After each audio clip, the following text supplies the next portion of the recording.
অস্ত্র আইনে এফআইআর আর সেই মামলায় আত্মসমর্পণের পর জামিন পেলেন তৃণমূল সাংসদ মালা রায়। আলিপুর কোর্টে আত্মসমর্পণের পর জামিন পেলেন মালা রায় এবং তার ছেলে। ভোটের গণনার দিন বিজেপি কর্মীদের উপর হামলার অভিযোগ ওঠে। অস্ত্র আইন সহ একাধিক ধারায় তৃণমূল সাংসদের বিরুদ্ধে এফআইআর দায়ের হয়। তৃণমূল সাংসদ তার ছেলে সহ মোট 24 জনের বিরুদ্ধে এফআইআর দায়ের হয়। সেই মামলাতেই আলিপুর কোর্টে আত্মসমর্পণ করেন মালা রায়, আর আত্মসমর্পণের পর জামিন পেলেন মালা রায় এবং তার ছেলে নির্বাণ রায়। যারা দিয়েছে তাদের বলবেন, আমাকে বলে লাভ নেই। মানে কি হয়েছিল দিদি, কি হয়েছিল?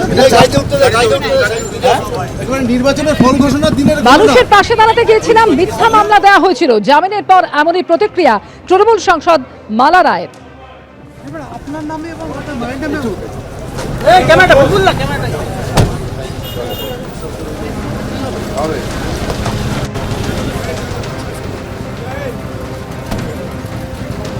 অস্ত্র আইনে এফআইআর দায়ের হয় এবং সেই মামলায় আত্মসমর্পণ করে জামিন পেলেন মালা রায় এবং তার ছেলে।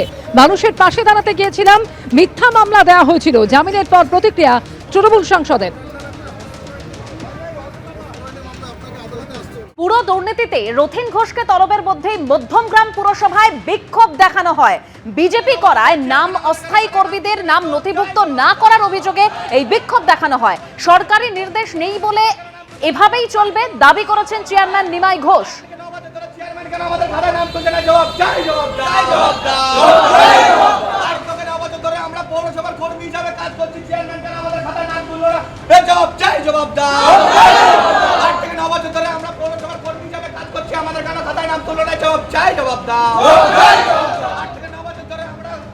কর্মী হিসেবে কাজ করছি, কিন্তু ব্যবহার আমাদের কুকুরের মতো করা হয়েছে। জবাব চাই, জবাব দাও।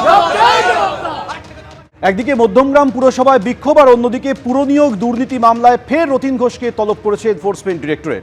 আগামী সোমবার 25 তারিখ প্রাক্তন খাদ্যমন্ত্রীকে সিজিও কমপ্লেক্সে হাজিরা দিতে বলা হয়েছে।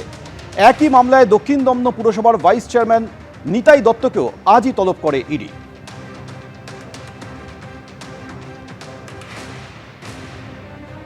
আর এবার যে ছবি দেখাবো, পালা বদলের পরেই বর্ধমানের কার্জন গেট থেকে সরিয়ে দেওয়া হলো বিশ্ব বাংলা লোগো।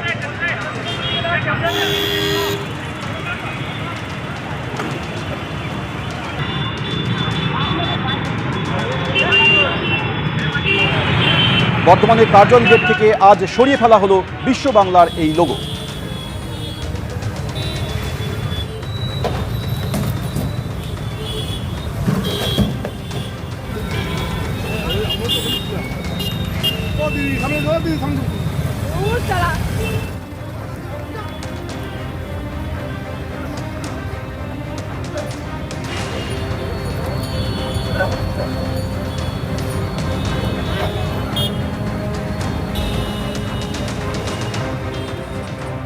এবিপি আনন্দ, এগিয়ে থাকে, এগিয়ে রাখে।